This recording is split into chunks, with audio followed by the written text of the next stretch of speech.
Yes, folks, hello, welcome once again to MoDXtra Games and Collectibles. It's time for another action figure review here on the channel. And as you can see, this installment today is all about taking a closer look at the G.I. Joe Classified Series brand new Carl Doc Greer figure. So stick around, I'm going to give you all the ins and outs, ups and downs that you need to know about Doc here, so that if you're thinking about picking one up for yourself, you'll have a good thorough view to make a decision as to whether it's the right figure for you and it's the right figure for you to drop your cash. I'm going to talk you through the packaging experience and what the peg presence of Doc as a whole is, then get into the figure itself, talk about the aesthetic qualities and the visual experience, give you a quick rundown of the articulation, and then walk through all the various accessories and added value, so that by the end you'll have seen everything, absolutely everything, good thorough review of everything you need to know about Doc. So let's get into it, and let's start by going back in time and having a look at the packaging for the very first time when it arrived on my doorstep. Alright folks, well Doc arrived a little earlier today in a bundle of some other figures that I had pre-ordered, and here he is in packaging. So we can see that it's the new, smaller, slimmer design, window package design there with this sort of metallic floor motify thing on it. G.I. Joe Classified Series, the warning, blah blah blah, but of course the key element of the peg presence, the shelf presence, is the window there showing off Doc and all his goodies. Then on the back we can see it's 122 in the line. We've got the digital render action shot. I love these artwork here. Doc out in the field with his stretcher out, helping soldiers and stuff, like medicing them and things. A couple of breakout windows with some key features like the helmet and the paint applications. This is the import sticker because, of course, I've bought this off an independent retailer over here who imports from the East. Big shout out to In-Demand Toys here in the UK. All the legal bollocks and malarkey across the bottom. Then, of course, the data card here, but we'll use the one on the side to learn a little bit more about Doc. So here we go. This is the left-hand side of the box. We've got the top here, a big asterisk. This is because, you might not know this actually, but Doc in the law is a grammarian scholar. Very well known for his study, his extensive study into the use of grammar. And at a Harvard debate union one time, he was asked what his favourite grammatical symbol is, and he named the asterisk. So that's why that's there. The next two here are connected, so this looks like a rocket and like some rope and a pickaxe and stuff, but that's not actually the case. Doc is an enthusiast for outdoor plumbing and guttering. So this is actually a bit of guttering pipe, and this is some of the tools and equipment he uses for fitting guttering. He's done all his neighbours' houses, he's done the whole cul-de-sac, just really obsessed with outdoor plumbing. He's an absolute master of fitting guttering, cleaning guttering, replacing guttering. He's Mr. Calling in life, to be honest. And then finally, down the bottom here, this is a little suitcase. This is because Doc likes to travel the world. He's actually got a travel blog, and he writes TripAdvisor reviews and things, and so he's out and about visiting interesting places, then writing reviews. Although, from what I understand, he's not updated it in a while. I think the last blog entry was for some random place in the Middle East called Trucial Abysmia, and then he's not added any more entries since then. So we'll keep an eye out, see where he goes next. And then here you can see on the other side of the box, we've got the large piece of painted artwork. Doc there with his shades on, giving us a nice little smirk. Love these. Okay then folks, well, as usual, I'm going to go away now, crack this open, get good hands-on with the figure, get some good quality man-child playtime in. Just mess around with him for a few days, put him in some displays, have him as my desk figure to fiddle around with when I'm supposed to be on Teams calls, concentrating on Teams calls for work as my little fidget toy, and gather up some good quality review thoughts so that I can come back and give you a nice thorough overview of the figure. So stick around because Future Chris is going to come back and share those thoughts in 3, 2, 1. All right then folks, so into the review section. I'm going to start by talking about the visual experience of the character. Let's break down some of the aesthetic qualities of Doc here. And I'm going to start this section today with a full figure view to begin with, because once again, one of the things that strikes me immediately about the visual identity of the character is that, particularly with this wave, or at least what I've seen of this wave so far, is we've got another vintage-inspired classified reinterpretation. So unlike some figures where it's just all about the nostalgia and a full-on, vintage vintage update. This is a bit of a reinterpretation. So we've got all the kind of key elements that make up what you would recognise as vintage Doc. You know, got the brown collared uniform with the white t-shirt on there underneath, the little splash of red and white there in the belt. When I get to the helmet and the shades later, when I talk about the accessories, you know, you got the kind of core of what you would recognise as vintage Doc, but with the closer details, the 6-inch scale details put in there, a bit more modernised, a bit more reality in there. So things like the flat jacket here that he's wearing, for example, little touches like the watch standing out. They've added some thigh pouches and holsters and stuff. So it's all intents and purposes vintage inspired, but they've just reinterpreted it in a more modern classified style way. Moving in a bit closer then, let's inspect some of the finer details. Let's talk about the head sculpt. It's a good, solid head sculpt. We know that, you know, 8 times out of 10 classified have got a good head sculpt game. And this one's rock solid, good facial features. It's got its own individual look, its own personality. Good paint applications across the lips, the eyes, the eyebrows. The hair sculpt is nice. Got the little bit of salt and pepper there in the side, the aging grey along the sides of the hair. So it's all really nice. Good, serious, kind of like out in the field, fixing broken Joe's kind of look, quite thoughtful. I like that. He's got that little furrowed brow in there. So yeah, lovely head sculpt, nice details there. Character's got his own individual personality, top notch on that front. Moving a bit further down into the torso, you can see that they've introduced this combat jacket, flat jacket. I don't know what's there. Someone more knowledgeable in this space, let me know the correct terminology, please, in the comments down below. This is reuse. We've seen this on the 60th anniversary infantry trooper, so it's the same piece of kit, but they've applied a few paint applications to give it a bit more personality and make it more like medic appropriate. So they've got the orange torch here. He's got his little biro clipped in there in the kind of sky blue. The torch, the paint application on the torch is a bit rough around the edges. I don't know if you can see at the top here, there's a bit of spillage onto the jacket where it meets it there, but nice little touches just to give it, again, some more kind of storytelling, finer detail, and a little bit of aesthetic lift, because you've got these little kind of splashes of colour to break up the core of the jacket. And that's the same with the belt and the watch. You can see they're in this red colour here. Got the white paint application there on the belt buckle and the red belt itself, just like the vintage figure had. Nice textured detail in there, but then of course they've added all these pouches in here to give it that modern look. But even then, all the pouches have got nice sculpted details in on them with the straps and the clasps and all that good stuff. If I turn him around, you can really see the textured detail on the belt, but then you've got some nice touches as well with like the little carabiner clips there for him to hang pieces of gear off. And then the watch, because, you know, of course he's going to need that to keep good check of people's pulses and things. Red paint application, got a little bit of a watch face painted on there, which is nice. And while I'm on this side, you can see a nice sculpted detail like the rolled up sleeve. I mean, this is reuse. We've seen these rolled up sleeves before, but the nice sculpted detail around things like the rolled up sleeve and then the paint application on the arm there, identifying him as a medic. He's also got quite a nice paint application on this side as well, which is, again, the medic patch there, which is lovely to see. And again, just ties in the red, obviously matches up nicely with the belt and the watch, and gives it a bit of symmetry and balance. The shirt, the trousers, you know, carrying on down into the pants, they've all got good kind of fabric texture detail to give the figure some depth. The trousers are reused. This is Shipwreck, isn't it, that they've reused here, because he's got the same shoes and the same pants. You could also identify that it's Shipwreck because if you lift this belt, which you'll often need to do, which you won't often need to do because this top belt floats up all the time. But if you have got it floating up or you push it up there, you can see the belt buckle underneath with the little anchor and rope design on it for Shipwreck. So it's a sailor's belt under there. But of course, you'll cover that up most of the time with this, and you'll just have to kind of make sure you stay on top of keeping it covered so that Doc's not got a sailor belt buckle. Some more finer detail down in the leg pouches as well. I mean, they've all got straps and sculpted stuff in them to give them texture detail, but then this nice little bit of paint application, the red stripe across to the top of the pouch there, and then the little taser holster here. You can see it's got some nice sculpted detail on it as well.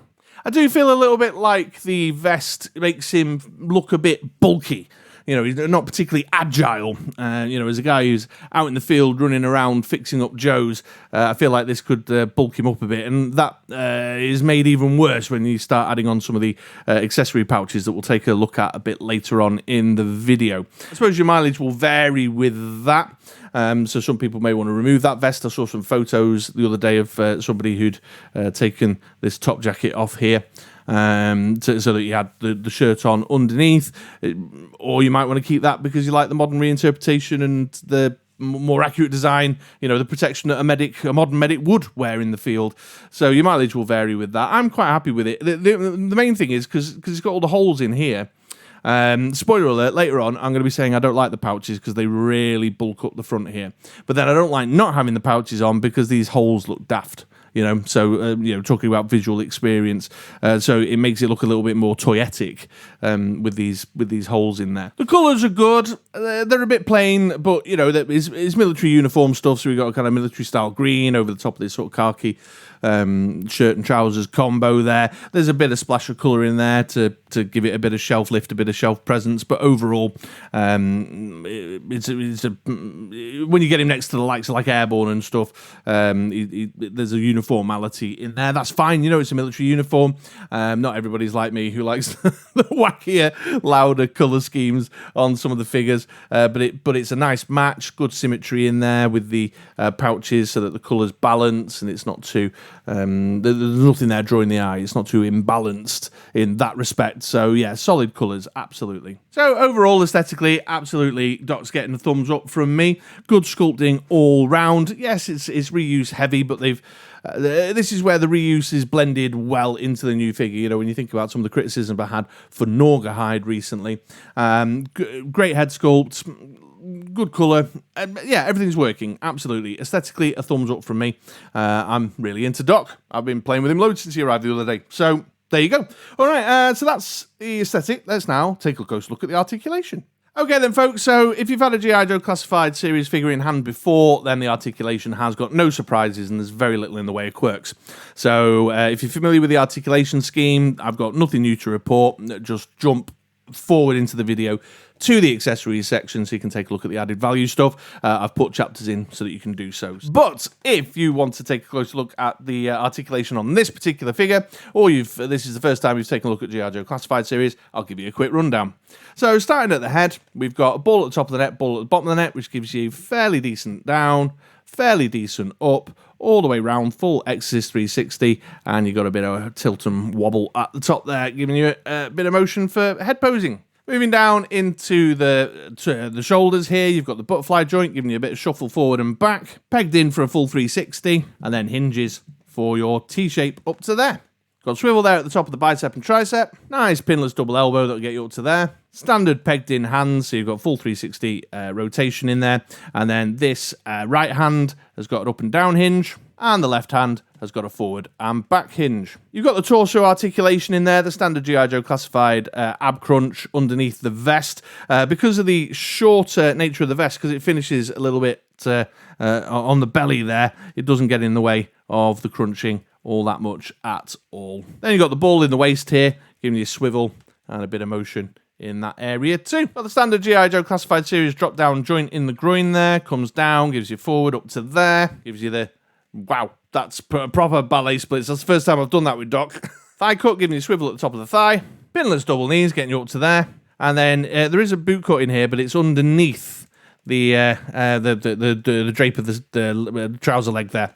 So you can swivel the foot around like that. And then it's got the hinge and rocker on it as well. I think my hand obscured all that, but there you go, rocker and hinge. So the articulation scheme is a thumbs up. It's fine. It's it's the G.I. Joe Classified series articulation scheme. Regulars around these parts know that I am a fan of that. I've been playing around with some poses. If anything, my issue with Doc is my own creativity. That all I ever kind of want to have him do is crouch him beside Joe's, fixing them up, and just get him down on his knees. You know, what you will find though is when we come to the accessories in a minute, I'll point out as we go along. The addition of accessory elements change things up because they make him, again, to reiterate a point I made earlier, make him a bit bulkier. But in terms of the core starting articulation on the main figure there, yeah, good, rock solid. All right, well, we're talking about accessories. Let's get into it, shall we? Let's have a look at the accessory selection. And I'm going to start with the headgear stuff, the headgear accessories, and the first item on the agenda is his shades, his sunglasses. The green lensed shades are obviously a part of the visual identity that we all associate with Doc from the comic book and from the cartoons and whatnot. And so they're an obvious addition that they should have in here. The glasses are okay. The implementation is a bit shaky, to be perfectly honest. Like if I turn him around there, you can see that the arms of the glasses don't quite come far back enough to hook nicely around the ears. So it's a bit of a fidget, bit of a fiddle and a faff to get them straight and in place. I also think the lenses are a bit too small. They should be a little bit kind of wider and more aviator-esque to meet the kind of visual look. But I like that they're transparent lenses. You can see his eyeballs through them there. But yeah, they're a bit shaky. They're reminding me more of Buzzer than they are of Ripper, you know, if that's meaningful to anyone out there. So they're all right, but you have to do a little bit of kind of squishing them in and fiddling round to get them on. But then once you have got them on, they're all right. They're not too bad there. Then Doc has his helmet here with the neck strap across the bottom in the green, and then the colour matching his uniform as the main body. But then you can also see there that he's got a couple of prescription pill bottles strapped to the side there, making use of every little bit of storage space as he can about his person. These, of course, were present. This is a little nod, a little Easter egg back towards the vintage figure, which had the bottles on the helmet, although they weren't painted, if I remember rightly, on the vintage figure. And they got the kind of very distinctive orange colour with the white cap there, which is nice.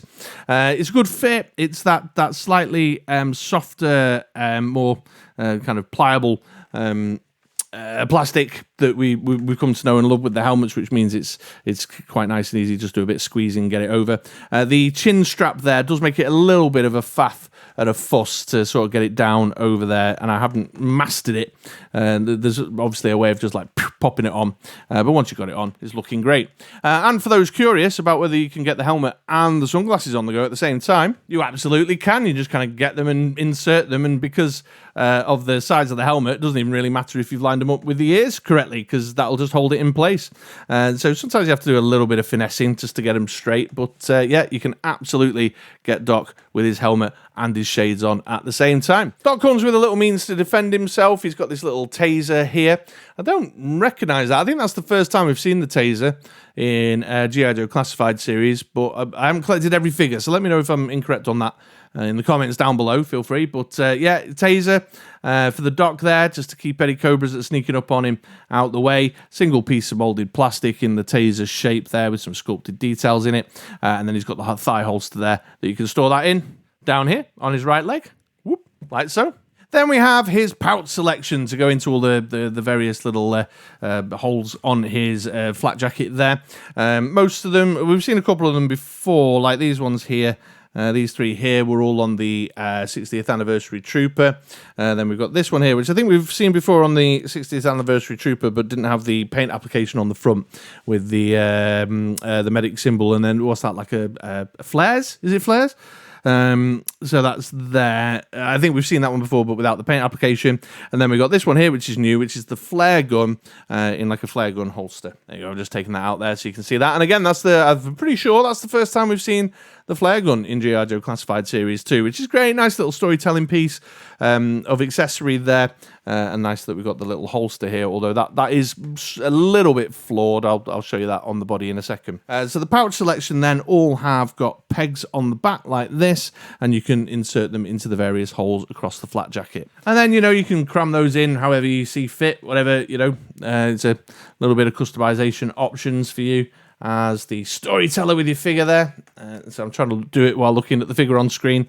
Just cram them in wherever you see fit, whatever you want to do with it. In fact, that one's probably good for the flare gun there like that. But as you can see, as you then start to add more and more to the figure, he just bulks up further and further. This is a bit of a pain, actually, but because it kind of gets under his arm and it's sort of in the way, it makes him feel really bulky. So I've been popping the flare gun on the lower back one there like that. So he can carry the flare gun without you kind of getting in the way with his mobility. Although practically, I don't know how he'd get his hands on that. He'd have to be quite the contortionist, but there we go. So yeah, I'm not a fan. So I've kind of the bigger, chunkier ones I've sort of been foregoing and going for some of the kind of thinner, smaller, lighter ones that make him feel a bit less bulked up. And I don't like using these ones at the side so that he's still got the room to move with his arms, because as soon as you start adding them here at the side, you know, it really kind of pads him out there. So just the same as with the 60th anniversary soldier. I know I never got around to reviewing that one on the channel, but it's the same experience. I just feel like it bulks it up. With the 60th anniversary soldier, it was all about holding guns across the front, getting in the way.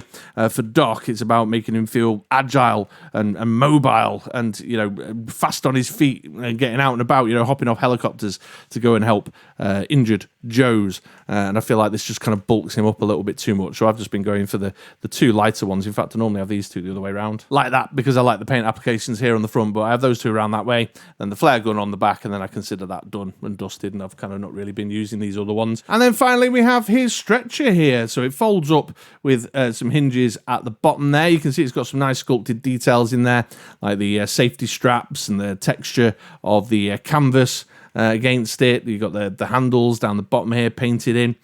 So it folds out with the hinge like so, and you can see those details once again replicated through the top body of the stretcher. Got a couple of little legs on there for popping it down on the ground. Yeah, not a lot to say. It's just a stretcher, really. It's got these two little pins here, so that when with holes on those sides, so that when you shut it up, you can have it folded. And then we've got the peg here to mount it on his back. I've not really been mounting it on his back a great deal, but it is possible to do. Same routine as always. Just, you know, peg it in. And then once you pegged it in, there you go. That's kind of what the pegged in stretcher on his back looks in terms of aesthetic qualities. So it's fine. I've tried some stuff out. Maybe I'll flash up a quick picture that I was messing around with last night. I just got airborne and Doc with a 60th anniversary trooper on it. What I will say, maybe you'll be able to see that from the picture, is that the stretcher is only just about the right length for a classified figure to lie down on. It's a little bit short, and the handles with the articulation is a little bit difficult to manipulate, but a great little touch. Obviously awesome for storytelling, a big part of the character's narrative lore, his function in the unit, in the squad. So yeah, the stretcher's a nice touch. So I'm going to give Doc a thumbs up on accessories, because they've clearly put some thought into it and gone like, what does this character do?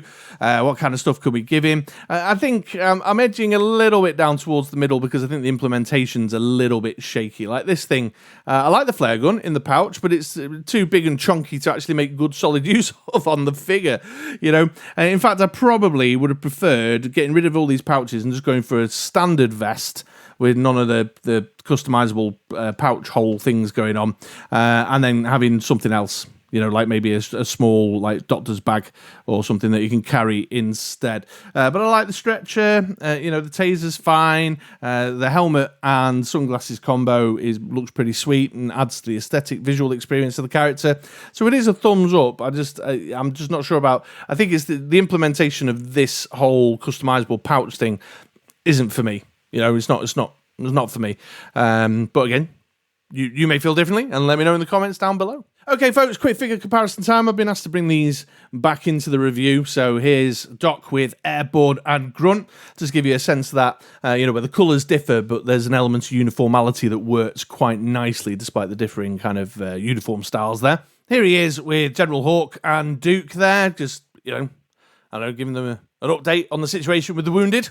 And here he is with fellow wave buddy Jinx.